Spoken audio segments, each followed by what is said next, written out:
বিচারের জন্য এসেছি। যতদিন না ইন্টারিম এই হত্যার বিচার করতে পারতেছে ততদিন আমাদের দাবি চলবে। ইভেন এই ইন্টারিমের বিচার না করা আমাদের মনে প্রশ্ন তুলছে, এটার সাথে আসলে কারা জড়িত, এটার সাথে কি প্রশাসন জড়িত, বড় দল জড়িত, আমরা জানি না। বাট আমরা জানতে চাই, আমরা এটার উত্তর নিয়ে ছাড়বো। যদি এই বুড়োদের দ্বারা এই হাদিবার হত্যার বিচার না পাই, তাহলে আগামী নির্বাচনে সংসদে আমরা যুবকদের পাঠানোর ব্যবস্থা করবো ইনশাআল্লাহ।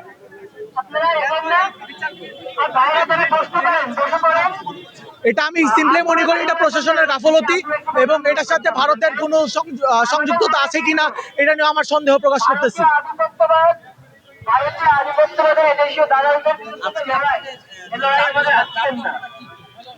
অ্যাকচুয়ালি আমি 4 দফা এখনো সম্পর্কে জানি না, আমি জাস্ট একটু আগে এসেছি। সো আমি জাস্ট এসেছি হাদিবার সাথে আমার একাত্মতা প্রকাশ করতে, তার বিচারটা চাইতে।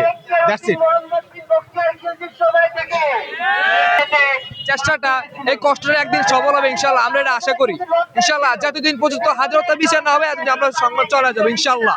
হাদি হত্যার বিচার চাই, এটাই।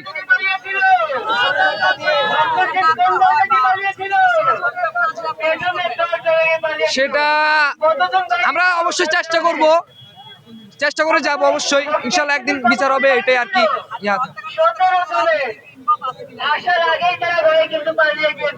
আসলে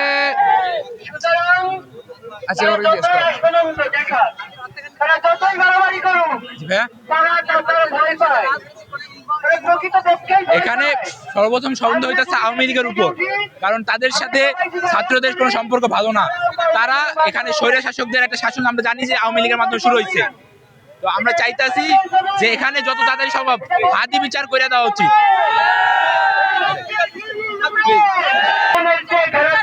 তার সেই একটা আশাও এই পর্যন্ত এই বাংলাদেশের মাটিতে আমরা আদায় করতে পারছি না। এটা এমনি হওয়ার কথা, কিন্তু এটার জন্য আজকে শুধু ঢাকায় না, বাংলাদেশের প্রতিটা জেলা শহরে মানুষকে এখানে এসে অবস্থান করতে হচ্ছে।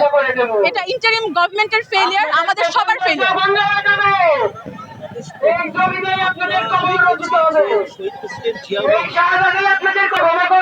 এটার ব্যাপারে আমরা সবসময় দেখে এসেছি, আমাদের হাদি ভাই উনি বাংলাদেশ মানে জুলাইয়ের পর থেকে যখন সব মানুষরা একে একে করে এই আন্দোলন থেকে, এই যুদ্ধ থেকে সরে যেতে শুরু করেছে, উনি একমাত্র মানুষ ছিলেন আমাদের কথাকে সবার সামনে রাখার জন্য।